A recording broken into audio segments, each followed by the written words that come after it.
ഞാൻ കല്യാണം കഴിക്കും ഇന്ന സമയത്ത് എന്നും പറയുന്നില്ല, കല്യാണം കഴിക്കില്ല എന്നും പറയുന്നില്ല.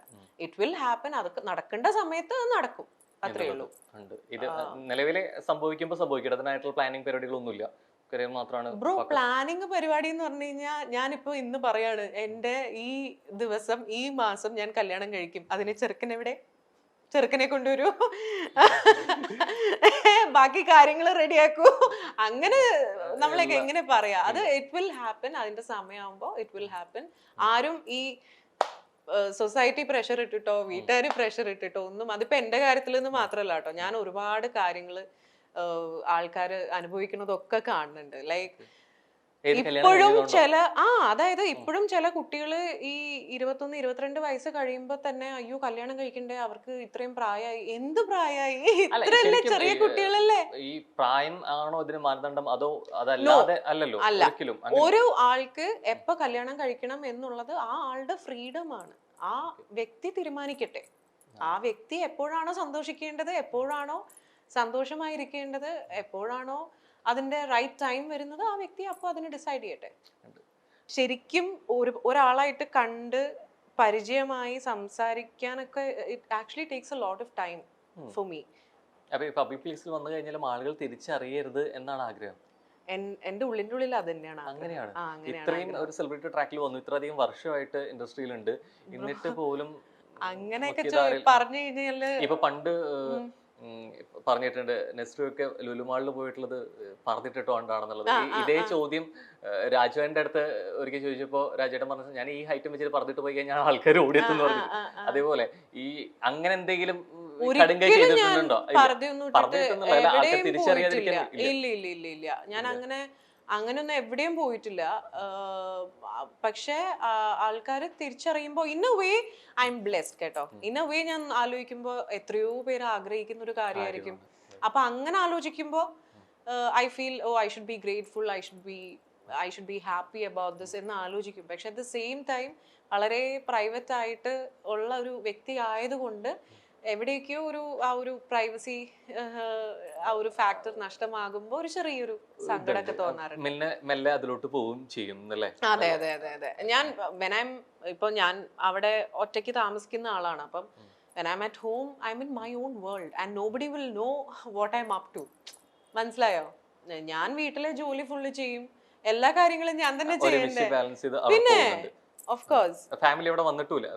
അല്ല, അമ്മയോ അച്ഛനോ ആരെങ്കിലും ഒക്കെ ഇടയ്ക്കിടയ്ക്ക് വരും. ലൈക്ക് വർഷത്തിൽ ഒരിക്കലും അമ്മ എന്തായാലും വരും, അച്ഛൻ ഇടയ്ക്ക് അവിടെ വരും വിസിറ്റ് ചെയ്യാനായിട്ട്. അപ്പൊ അങ്ങനെ പക്ഷെ വന്ന് അവര് പോവും. അത് കഴിഞ്ഞ് ഞാൻ ഒറ്റയ്ക്ക് ആവുമല്ലോ. അപ്പൊ കാര്യങ്ങളൊക്കെ ഞാൻ തന്നെ മാനേജ് ചെയ്യണം. അപ്പൊ നേരത്തെ പറഞ്ഞ പോലെ പിന്നെ കുഴപ്പമില്ല, എല്ലാ കാര്യങ്ങളും മാനേജ് ചെയ്യാൻ പഠിച്ച സ്ഥിതിക്ക് സദ്യ കൊടുക്കാം അല്ലേ? എല്ലാ കാര്യങ്ങളും മാനേജ് ചെയ്യാൻ പഠിച്ചാലേ സദ്യ കൊടുക്കാൻ. അല്ല, അത് വേണ്ടേ ചെയ്യണ്ടേ? സി, അത് വളരെ ഒരു കോംപ്ലിക്കേറ്റഡ് ആയിട്ടുള്ള ഒരു സ്റ്റേറ്റ്മെന്റ് ആണ്. എല്ലാ കാര്യങ്ങളും മാനേജ് ചെയ്യാൻ പഠിച്ചു, ഇനി സദ്യ കൊടുക്കാം അങ്ങനെ പറയരുത്. പഠിക്കണം എന്നുള്ള മീനിങ്ങിലല്ല പറഞ്ഞത്. ഇപ്പൊ കെട്ടാൻ പോകുന്ന ഒരാള് വേറെ സ്ഥലത്താണ്, ഇപ്പൊ ചെക്കനെ കൊണ്ട് കുക്ക് ചെയ്യാൻ പറ്റില്ല, അവ സ്ഥലത്തില്ല എന്നുണ്ടെങ്കിൽ പോലും നമുക്ക് കാര്യങ്ങൾ. പക്ഷെ ഞാനൊരു കാര്യം, അതൊന്നും അല്ല ഒരു കല്യാണം കഴിക്കണേന്റെ മാനദണ്ഡം എന്നാണ് ഞാൻ പറഞ്ഞു വരുന്നത്. ഒരാള് അയാൾക്ക് റെഡിയാണ് എന്ന് തോന്നുമ്പോ അയാള് കല്യാണം കഴിക്കട്ടെ. മനസ്സിലായോ? രോഹന് സദ്യ ഞാൻ വാങ്ങിച്ചു തരാം, ഡോണ്ട് വറി.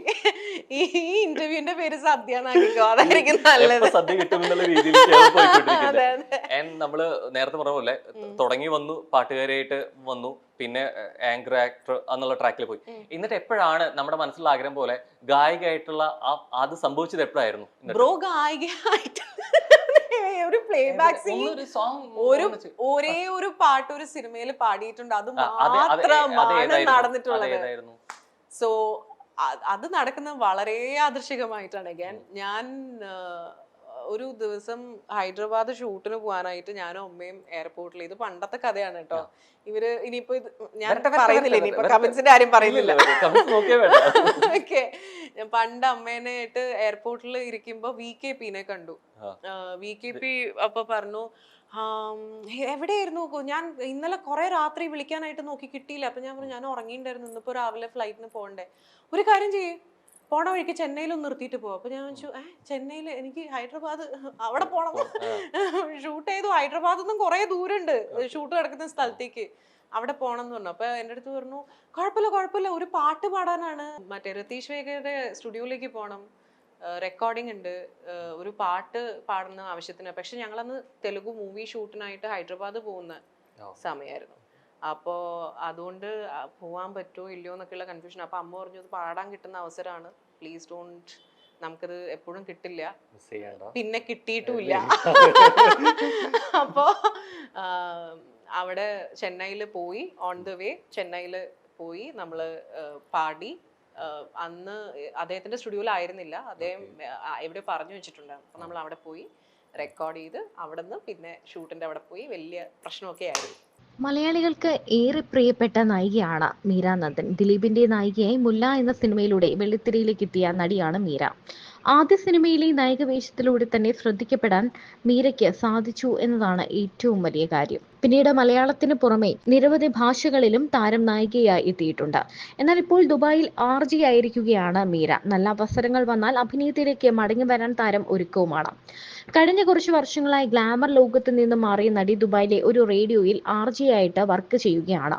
മാസങ്ങൾക്ക് മുൻപ് മീര വിവാഹിതയാവുകയും ചെയ്തു. ഇതോടെ മീരയെക്കുറിച്ചുള്ള കൂടുതൽ വിശേഷങ്ങൾ അറിയാൻ കാത്തിരിക്കുകയായിരുന്നു ആരാധകർ. ഇപ്പോൾ ഭർത്താവിനൊപ്പമുള്ള പുതിയ ചിത്രങ്ങൾ നടി ഇടയ്ക്കിടെ പങ്കുവച്ചിട്ടുമുണ്ട്. നടിമാർക്ക് നേരെ സൈബർ ആക്രമണം ഉണ്ടാവുക എന്നത് സാധാരണ കാര്യം തന്നെയാണ്. ഇതിനിടെ മീരയ്ക്ക് പലതവണ വിവാഹത്തിന് മുൻപും ശേഷവും ഒക്കെ സൈബർ ആക്രമണങ്ങൾ ഉണ്ടായിട്ടുണ്ട്. ലണ്ടനിലെ അക്കൗണ്ടന്റ് ആണ് ശ്രീജു. ശ്രീജു ആണ് മീരയുടെ ഭർത്താവ്. ലണ്ടനിൽ അക്കൗണ്ടന്റ് ആണ് ശ്രീജു. വിവാഹ ചടങ്ങിൽ അടുത്ത ബന്ധുക്കൾ മാത്രമാണ് അന്ന് പങ്കെടുത്തിരുന്നത്. ഗുരുവായൂരിൽ വെച്ചായിരുന്നു വിവാഹം നടന്നത്. മാട്രിമോണിയൽ സൈറ്റ് വഴി പരിചയപ്പെട്ടെങ്കിലും പിന്നീട് മീരയെ കാണാൻ ശ്രീജു ലണ്ടനിൽ നിന്ന് ദുബായിലേക്ക് എത്തുകയും ചെയ്തിരുന്നു. അങ്ങനെ ഇരുവരും കണ്ടുമുട്ടിയെന്നും പ്രണയത്തിലും ആകുന്നു. അവരുടെ ജീവിതകാലം മുഴുവൻ ഒരുമിച്ച് ചെലവഴിക്കാൻ തീരുമാനിക്കുന്നു.